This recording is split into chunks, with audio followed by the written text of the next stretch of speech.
هذا هو المعنى العجيب في ففروا الى اللہ، اللہ کی طرف بھاگو. هل لكم من ملجأ سوى اللہ، مجھ سے ڈرو بھی اور میری طرف بھاگو بھی. میرے سوا تمہارا ہے کون؟ تو گناہ ہو جائے، کوئی پریشانی آ جائے تو بھاگو اس کی طرف، اس کے سوا بھاگ کر جاؤ گے کہاں؟ کہیں نہیں جا سکتے، کہیں نہیں جا سکتے. حضرت انس فرماتے ہیں کہ نبی کریم صلی اللہ علیہ وسلم ایک نوجوان کے گھر گئے. دخل علی شاب، آپ کو بتایا گیا کہ وہ نوجوان بیمار ہے اور موت کی دہلیز پہ کھڑا ہے، کبھی بھی مر سکتا ہے. تو دخل علی شاب، آپ اس نوجوان کے پاس گئے، اس کے پاس بیٹھ گئے، دیکھا کہ وہ موت میں ہے، وہ فی الموت، بالکل مرنے کے قریب ہے. فقال له، آپ نے فرمایا کیف تجدک، تم اپنے آپ کو کیسا پا رہے ہو، تمہیں کیسے لگ رہا ہے؟ وہ ہوتے نہیں انٹرویو لینے والے، آپ کو کیسا لگ رہا ہے، آپ کو کیسا لگ رہا ہے؟ یہ دنیا کی بات ہے، فضول بات ہے. نبی کریم صلی اللہ علیہ وسلم فرمایا کیف تجدک، تمہیں کیسا لگ رہا ہے، تم اپنے آپ کو کیسے پا رہے ہو؟ نوجوان بولتا ہے واللہ یا رسول اللہ، اللہ کی قسم ہے اللہ کے رسول، انی ارجو اللہ، مجھے اللہ سے امید ہے کہ مجھ گنہگار کو بخش دے گا. میں انی اخاف ذنوبی، اور میں اپنے گناہوں سے ڈر رہا ہوں کہ شاید میری گرفت فرما لے. امید ہے کہ مجھے بخش دے گا اور ڈر رہا ہوں کہ پکڑ نہ لیا جاؤں. تو ایک تو اللہ سے امید ہے مجھے کہ مجھے بخش دے گا وہ میرے گناہوں، اس لیے کہ وہ بہت زیادہ محبت کرتا ہے بندوں سے، وہ مجھے معاف کر دے گا. انی ارجو اللہ، اللہ سے امید ہے مجھے کہ مجھے معاف کر دے گا. میں انی اخاف ذنوبی، اور میں اپنے گناہوں سے ڈرتا ہوں. تو ایک طرف امید ہے بخشش کی اور دوسری طرف اپنے گناہوں کا ڈر ہے.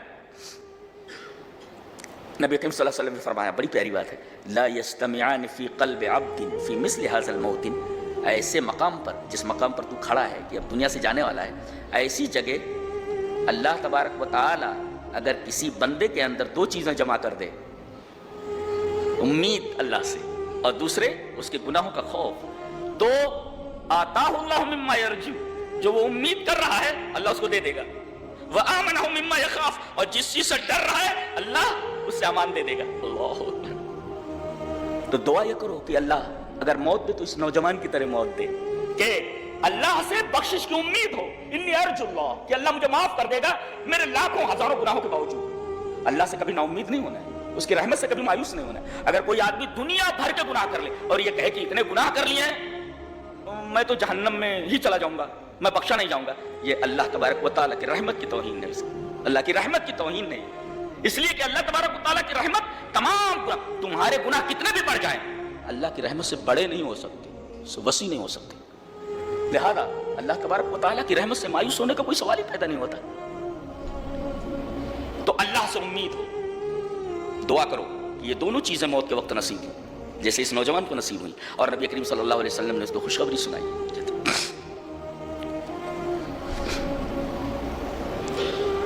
تو گناہوں سے ڈرنا یہ بہت بڑی بات ہے، یہ ایمان کی علامت ہے. میں نے بتایا نا، اخاف الذنوب وخافونی ان کنتم مؤمنین، خوف من اللہ یہ ایمانیت میں سے. کہ نبی اکرم صلی اللہ علیہ وسلم نے ارشاد فرمایا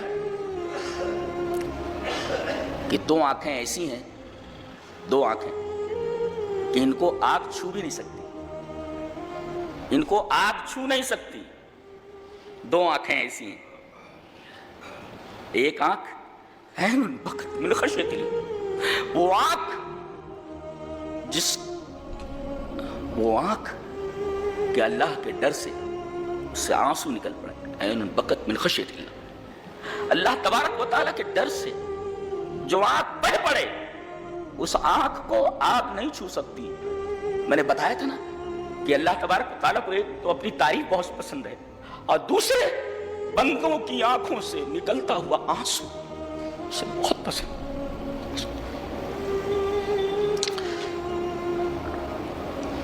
ہمارے دل سخت ہو گئے ہیں جی یہودیوں کی طرح. اللہ فرما رہا ہے آنسو کس دل سے نکلتے؟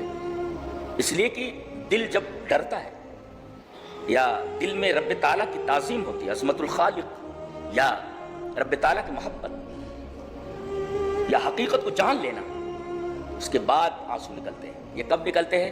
جب دل جو ہے نرم ہو. اگر سخت ہو جائے اللہ نے فرمایا ثم قست قلوبكم من بعد ذلك فهي كالحجارة أو أشد قسوة. یہ دل تو ہے تو بڑا نرم سا ایک لوتھڑا گوشت کا، مگر یہ جب سختی پر آ جائے، سخت ہونے پر آ جائے تو یہ پتھر تو کیا پتھر سے بھی زیادہ سخت ہو جاتا ہے. اور جب یہ پتھر سے زیادہ سخت ہو جائے تو پھر رب کو رب نہیں مانتا ہو. دیکھو انبیاء کی اولاد ہیں، یہ یہودی انبیاء کی اولاد ہیں. موسیٰ علیہ السلام سے بول رہے یا موسیٰ ادع لنا ربک، اے موسیٰ اپنے رب سے دعا کرو. اچھی بات نہیں ہے، یہ کون بول سکتا ہے؟ یہ وہی بول سکتا ہے جس کا دل سخت ہو. وہ نہیں کہہ سکتے، وہ نہیں کہہ رہے کہ اے موسیٰ ہمارے رب سے دعا کرو. جی یہودی اس روئے زمین پر بدترین مخلوق کہ اللہ تبارک و تعالیٰ نے ان کے اوپر احسانات کی بارش کی، انعامات اور نوازشات کی بارش کی، مگر ان لوگوں نے کبھی رب کو رب نہیں مانا. رب کو رب نہیں مانا. موسیٰ سے کہہ رہے یا موسیٰ ادع لنا ربک، اے موسیٰ تم اپنے رب سے دعا کرو. کتنی بدبخت قوم ہے، بتاؤ کتنی بدبخت قوم. وہ موسیٰ تمہارا رب اپنے رب سے بولے اذهب انت وربک فقاتلا انہا ہنا، جاؤ تم اور تمہارا رب لڑو، ہم یہاں بیٹھے ہوئے ہیں. اذهب انت تم وربک تمہارا رب، رب کو نہیں کہہ رہے ہو. تو بڑے خوش نصیب ہیں آپ کہ جب آپ کہتے ہیں غیر المغضوب علیہم ولا الضالین، میرے رب ہمیں مغضوب علیہم کا